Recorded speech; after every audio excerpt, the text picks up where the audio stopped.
La doctora Violeta Núñez se ha especializado en el tema de minería, en el tema de la necesidad de ir hacia una transición energética en la cual la electricidad forma parte fundamental.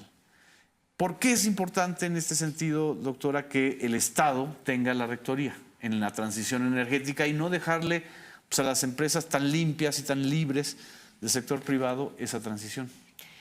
Bueno, primero agradezco mucho el espacio a Canal 14. Es un gusto estar aquí con ustedes, con Luis y contigo, Genaro. Así que muchísimas gracias por la invitación nuevamente.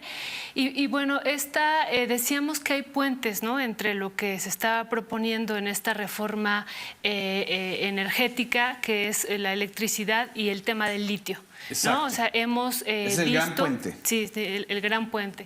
Esta transición energética que va a ser mundial, ¿no? Y hemos visto, que ya está siendo mundial, que hemos visto que cómo hay un discurso y una práctica de que lo privado, en todos los sentidos, no nada más en la electricidad y en los minerales, sino también en la educación, en la salud, es lo que más va a beneficiar a las poblaciones y al mundo.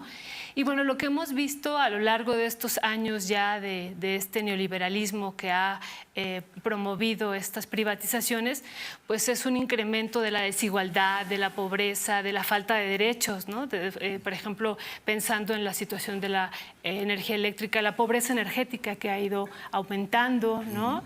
Y bueno, y en el caso, por ejemplo, específico del tema de los minerales, al igual que en la parte eléctrica, pues se han ido gestando a lo largo de estos años verdaderos paraísos, ¿no? Porque ahora no quieren ellos renunciar a esta parte de su control de la electricidad, pues porque viven verdaderos paraísos donde hay unas ganancias extraordinarias, brutales, ¿no?, en este territorio, y no quieren renunciar a ellas. Cuando hablamos, perdón, de paraísos, hablamos de paraísos fiscales como los de los Panama Papers o los Pandora Papers. Era lo que iba en el caso de la minería, por ejemplo, que aquí se está metiendo el mineral de litio y que hay que discutir mucho qué hay de fondo, como decíamos la sesión anterior.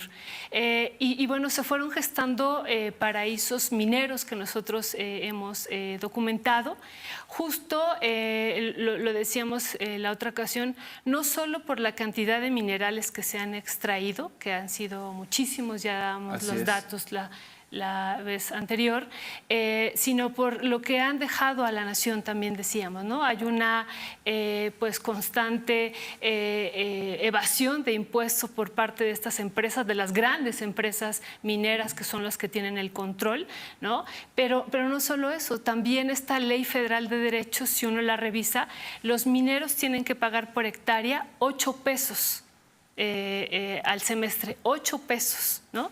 De ahí se va hasta un poco más de 170 y tantos pesos después de 10 años de la concesión minera.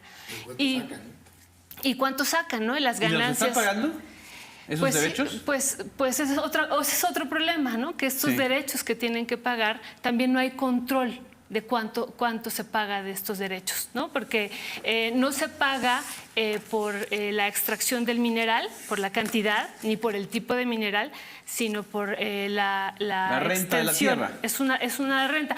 Pues no exactamente es una renta de la tierra, son los derechos, porque si no tendríamos que ver ahí ya cuánto se extrae, por ejemplo, de oro, de plata, de grafito, de cobre, ¿no? Si no es por cuántas hectáreas tienes, se paga por hectárea. Al semestre 8 pesos, ¿no? 8 pesos. 8 pesos, eso es lo que dice la Ley Federal. A ver, el Estado recibe de una empresa minera, Grupo México, o algún grupo canadiense, de estos que se les repartieron durante el sexenio de Calderón y de Peña, más de 100 millones de hectáreas, ¿no? Así es. Más de 100 millones de hectáreas de un país que tiene 120 millones de hectáreas de todo el territorio. 196 millones de hectáreas. 196 millones. Ajá, sí. Imagínense, o sea, más del 50% del territorio nacional ya está repartido entre empresas mineras. Sí. Y si pongamos, les están dando 120 millones de hectáreas por 8 pesos, pagarán cuando mucho 800 millones de pesos por algo de lo que ellos ganan, más de 8,000 millones de dólares, seguramente. Sí, muchísimo más, ¿no?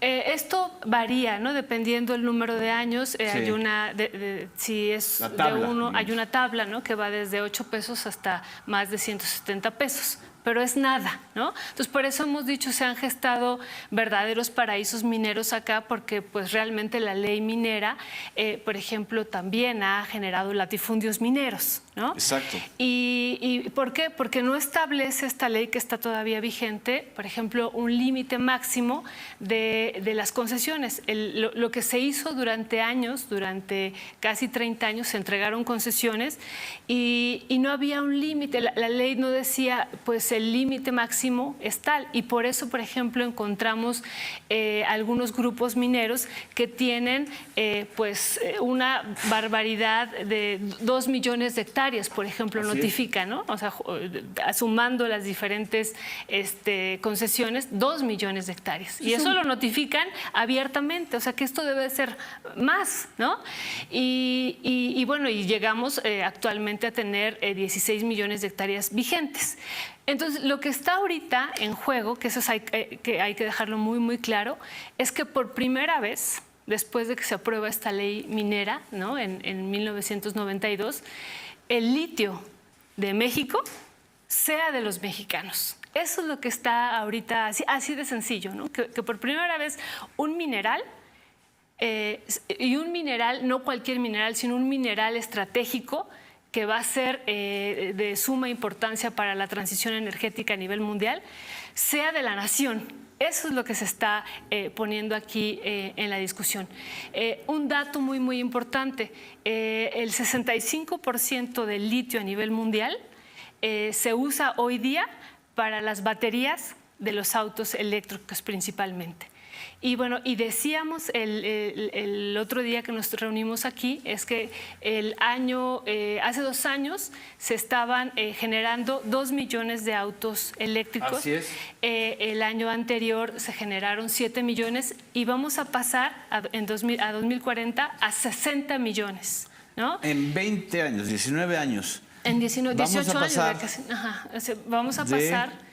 Hicimos el cálculo, o sea, va a aumentar esto 3,000%. 3,000% es la producción de autos eléctricos, eléctricos, tomando como base el 2018, ¿no? De 2 millones a 60 millones.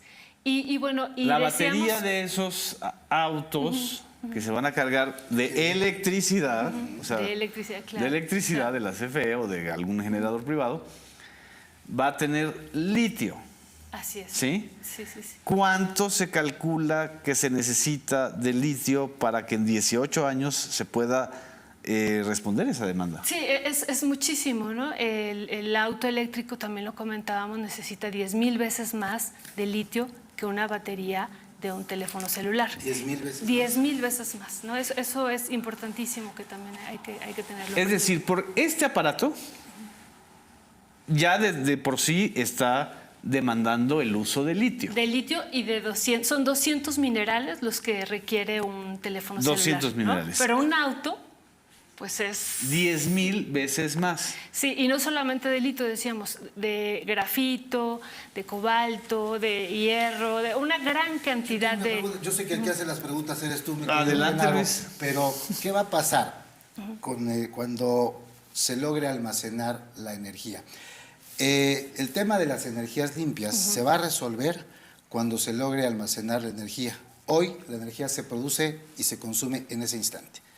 El problema es que no se puede generar, se almacena en baterías de autos. Exacto. Y tal, pero no para proveer a la población en general.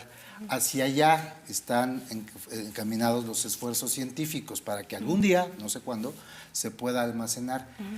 ¿Cuánto litio se requerirá para eso? Por eso es estratégico. Claro, por eso es estratégico, exacto, no solamente por los autos, si ya de por sí es estratégico por los autos, por esta transición que decíamos está basando el discurso, ¿no? De los autos eléctricos van a ser los que van a salvar al mundo porque van a contaminar menos, ¿no? Van a emitir menos CO2 y entonces por ahí vayamos. Y en el fondo hay un gran negocio también, claro, ¿no?